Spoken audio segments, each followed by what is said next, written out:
ప్రధాని నరేంద్ర మోదీ గారు హైదరాబాద్లో ఉన్న ఆంధ్రప్రదేశ్ ఉప ముఖ్యమంత్రి పవన్ కళ్యాణ్ గారి ఇంటికి వెళ్ళారు. ఏంటి, సైనస్తో సర్జరీ చేయించుకుంటే దాన్ని పరామర్శించకి వెళ్ళి ఉంటారా? 100% కాదు. ఆ రీజన్ కొట్టేయండి.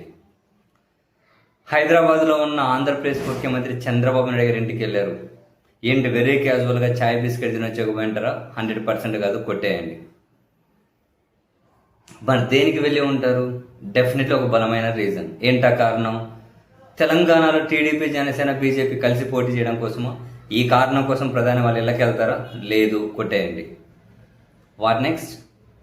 ఏదో జిహెచ్ఎంసీ ఎన్నికల గురించే? కాదు, కొట్టేయండి. నెక్స్ట్, పోనీ రేవంత్ రెడ్డి గారి టార్గెట్గా ఉన్న తెలంగాణలో ఏమైనా కీలక రాజకీయ పరిణామాలు ఏమైనా జరగబోతూ ఉన్నాయా? సో అందులో వీళ్ళ పాత్ర ఏముంటుంది? బహుశా అది అంత కన్సిడరేషన్లోకి తీసుకునే విషయం కాదు, అది సపరేట్ ఇష్యూ. నెక్స్ట్ ఇంకేముండొచ్చు? ఇప్పుడు కనిపిస్తున్నటువంటి అతి పెద్ద, అంటే చాలా పెద్దగా ఇప్పుడు ఉన్నటువంటి అంశం ఏంటి అంటే, ఆంధ్రప్రదేశ్ ముఖ్యమంత్రి పీఠం మీద నారా లోకేష్ గారిని కూర్చోబెట్టడం. నాకు తెలిసి ఇప్పుడు ఇటు చంద్రబాబు నాయుడు గారికైనా, అటు పవన్ కళ్యాణ్ గారికైనా, వీళ్ళ టీడీపీ పొలిటికల్ కోణంలో అయినా, చంద్రబాబు నాయుడు గారి కుటుంబ కోణంలో అయినా, అటు జనసేన అధ్యక్షుడి రాజకీయ కోణంలో అయినా ఇంతకు మించి పెద్ద అంశం ప్రస్తుతం లేనేలేదు. ఆ పక్క తమిళనాడుకేమో విజయ్ ముఖ్యమంత్రి అయ్యాడు. ఇక్కడ రాహుల్ గాంధీ గారిని ప్రైమ్ మినిస్టర్ చేయకుండా ఒక మంచి అవకాశం మిస్ చేశారు సోనియా గాంధీ గారు అని చెప్పి ఇప్పటికీ కొన్ని కామెంట్లు కనిపిస్తాయి. కేటీఆర్ గారిని ముఖ్యమంత్రి చేయకుండా కేసీఆర్ గారు మంచి అవకాశాలు మిస్ చేశారనే కొన్ని కామెంట్స్ కనిపిస్తాయి. ఉదయనిధి స్టాలిన్ కనుక ముఖ్యమంత్రి చేసింటే, ఆయన లీడర్గా ప్రూవ్ చేసుకుంటే ఇంకా మంచిగా ఉండేది డిఎంకే పార్టీకి అని చెప్పి అక్కడ కొన్ని కామెంట్లు వినిపిస్తాయి. ఇప్పుడు ఇక్కడ జరిగినటువంటి తప్పే మళ్ళీ ఇక్కడ కూడా జరగకూడదు. చంద్రబాబు నాయుడు గారు ఉండంగానే నారా లోకేష్ గారు తన నాయకత్వాన్ని నిరూపించుకోవాలి. అంటే ఇప్పుడు ముఖ్యమంత్రి పీఠం మీద కూర్చోవాలి. అడ్డంకి ఏముంది? కూటమి పార్టీలు విడిపోతే టీడీపీ ఒంటరిగా పోటీ చేయలేదు, ఇంకా నారా లోకేష్ తన నాయకత్వాన్ని నిరూపించుకునేకి ఏమీ ఉండదు. కూటమి పార్టీలు కలిసి ఉండాలి, నారా లోకేష్ గారు ముఖ్యమంత్రిగా ఉండాలి, పవన్ కళ్యాణ్ గారు కూడా అదే కూటమిలోనే ఉండాలి. మరి దానికి పవన్ కళ్యాణ్ గారు ఒప్పుకుంటారా? వాళ్ళ క్యాడర్ ఒప్పుకుంటుందా? వాళ్ళు ఎలా స్పందించవచ్చు? పవన్ కళ్యాణ్ గారు ఎలా స్పందించవచ్చు? ఇది ఒక బిగ్ క్వశ్చన్. నారా లోకేష్ గారిని డిప్యూటీ సీఎం చేస్తామంటేనే వాళ్ళ క్యాడర్ అంగీకరించలేదు. చాలా పెద్ద ఎత్తున వ్యతిరేకత కనిపించింది. సో అందుకని ఎటు హైదరాబాద్కు నరేంద్ర మోదీ గారు వచ్చారు కాబట్టి ఆ పర్యటనలో భాగంగానే ఇప్పుడు దీన్ని కానీ సెటిల్ చేయడం కోసమని మొదట పవన్ కళ్యాణ్ గారి ఇంటికి వెళ్ళి అక్కడ ఏమైనా చిరంజీవి గారు కూడా ఉన్నారంటున్నారు. మరి వాళ్ళకి ఏమైనా చెప్పారా?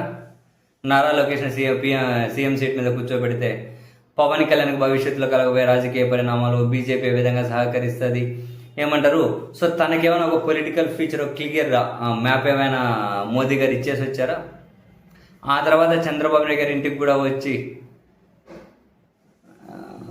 అంటే నారా లోకేష్ గారిని సీఎం చేయడం మీద సో బహుశా వాళ్ళకు గ్రీన్ సిగ్నల్ ఇచ్చేసి ఉండొచ్చా?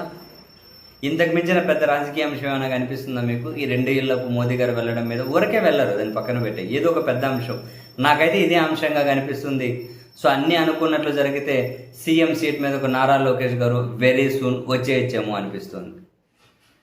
సో నారా లోకేష్ గారు సీఎం సీటు మీదకి రావడం కోసమే ఆంధ్రప్రదేశ్ క్యాబినెట్ విస్తరణ కూడా జరగడం లేదని కూడా అనిపిస్తుంది. ఇప్పుడు నాకు అనిపిస్తున్నామని నిజాలని చెప్పి నేనేమీ చెప్తలేను, ఒక అజంప్షన్ అనిపిస్తూ ఉంది.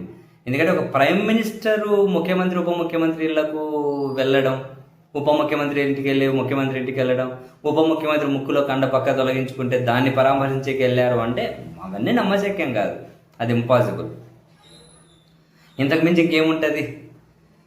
ఒకవైపు నారా లోకేష్ గారిని సీఎం సీట్ మీద కూర్చోబెడుతూనే వాళ్ళ కూటమి బలోపేతం మీద, పవన్ కళ్యాణ్కి ఫర్దర్గా ఇచ్చే పొలిటికల్ అంటే అవకాశాల మీద, అండ్ అదే సమయంలో ఆంధ్రప్రదేశ్లో జగన్మోహన్ రెడ్డి గారు డెఫినెట్ రోజు రోజుకు బలపడుతూ ఉన్నారు కాబట్టి, ఇంతకు ముందే బలం ఉంది, అది మరింత పెరుగుతూ ఉంది, కూటమి వ్యతిరేకత ఉంది కాబట్టి దీన్ని అన్నింటినీ ఎలా ఎదుర్కోవాలి అనే దాని మీద కూడా వాళ్ళ మధ్య చర్చ వచ్చి ఉండొచ్చు. బట్ ప్రధానమైన అంశం నారా లోకేష్ గారిని సీఎం సీట్ మీద కూర్చోబెట్టే ఎజెండానే. సో ఆ సెటిల్మెంటే అని చెప్పి అయితే నాకు 99% అది ఒకటే తోస్తూ ఉంది. బహుశా నాకు తోయడం కరెక్టా తప్ప ఇంకా వేరే ఏమైనా కారణాలు ఉన్నాయా? రాబోయే రోజుల్లో క్లారిటీ రావాలి, చూద్దాం.